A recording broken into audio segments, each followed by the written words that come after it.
¿Cuándo calcula, cuándo estima usted, qué especialidad tiene? Yo soy infectóloga, soy epidemióloga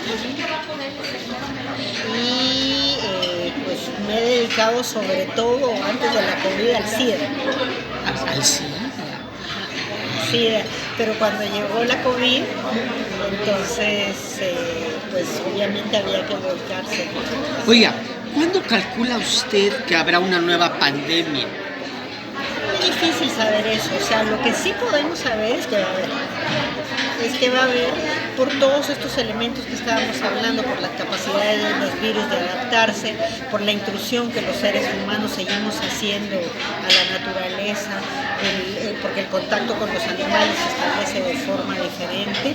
Entonces, existen grupos de virólogos que se llaman incluso virus hunters, que se dedican a cazar virus, a cazarlos para ver cómo se están desarrollando y demás. Entonces, los medios de comunicación, la globalización, la comunicación mucho más estrecha que los seres humanos podemos tener en este momento, hace que se den las condiciones de transmisibilidad en donde puede existir esta... ¿Le tocará a esta generación? Porque se decía que cada 100 años había una pandemia. Creo que la velocidad con la que los acontecimientos se van dando hace que no podamos decir dentro de 100 años, pero tampoco tenemos ninguna posibilidad real de decir esto va a ser dentro de 5, 10 o 20 años. Pero de que están dadas las condiciones para que se produzca, sí. Oiga, hablando, ¿usted cómo vio la actuación de las autoridades de salud federal y estatales durante la pandemia? ¿Se comportaron bien, se comportaron mal, responsables, irresponsables? ¿Murió gente de manera innecesaria o de alguna forma pues, hicieron lo que tenían que hacer? Yo creo que murió gente de manera innecesaria, no porque respondan a las políticas gubernamentales o estatales, sino porque a la par de esto, lo que hablábamos hace un rato, hubo una serie de informaciones falsas que hicieron que la población no necesariamente siguiera los consejos dados. Entonces pasamos del pánico a la indolencia. En este momento, por ejemplo, con la situación de transmisibilidad que tendríamos que andar con cubrebocas como andábamos hace 4 años y no lo hacemos, a pesar de saber de que hay... O sea, ahorita hay una alta tasa de contagios. Sí, hay una alta transmisibilidad. Esto está respondiendo fundamentalmente a la influenza, al virus sincitial respiratorio y al SARS-CoV-2, pero el ser humano tristemente funciona por la muerte. Entonces, cuando estaba la muerte presentada con la COVID, entonces era el pánico, fue el terror, bueno, los países se cerraron y demás, unos más, otros menos, pero lo cierto es que el desconocimiento que se produjo en aquel momento hizo que se tomaran una serie de medidas que creo yo incluso no pueden ser comparadas. Creo que las medidas tomadas en México fueron adecuadas. Tenemos, por supuesto, situaciones lamentables como el recurrir a las estampitas en lugar de a la vacuna, ¿no? O sea, tenemos comentarios como ese, pero en términos de el haber conseguido las vacunas, de haber reconvertido los hospitales, de haber dado la atención necesaria a las personas, de hacer la propaganda necesaria, de todos los días estar actualizando lo que estaba pasando, fue totalmente correcto como para concientizar en su justa dimensión. ¿Hubo errores? Sí hubo errores. Sí hubo errores en relación al uso del cubreboca o al minimizar la mortalidad. Pero de ahí a ser responsable al gobierno por las muertes creo que no es justo. Y creo que además que esto es un fenómeno que no solo se ha producido en México.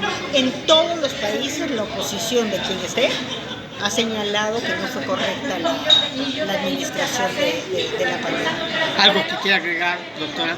Sí, lo que le insistí hace un momento, y es que la COVID no se ha ido.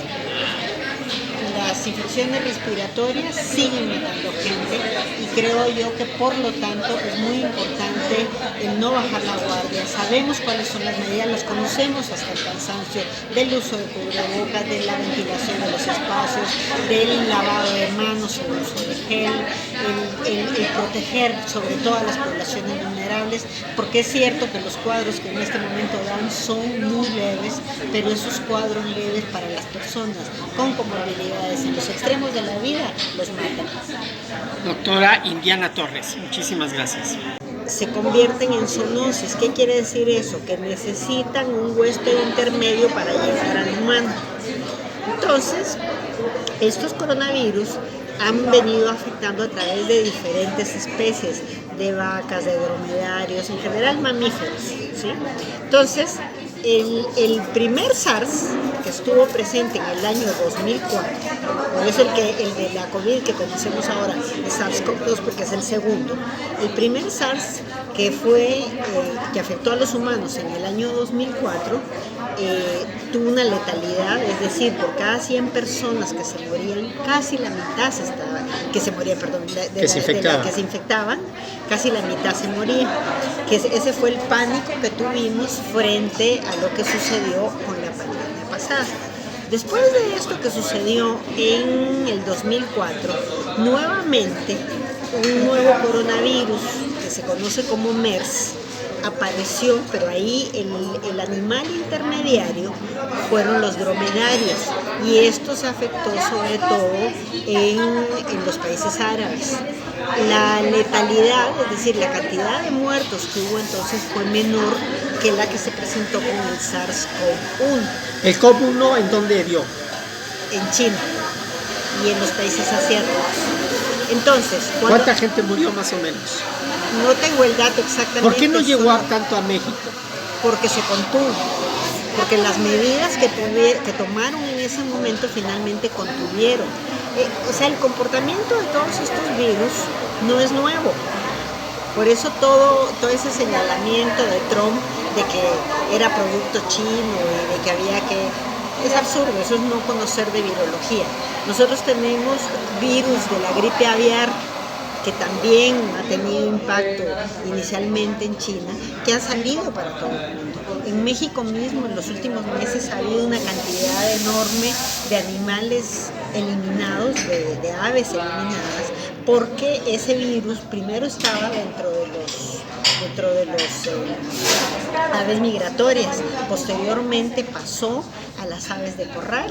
Lo mismo sucedió con el virus de la influenza, el H1N1.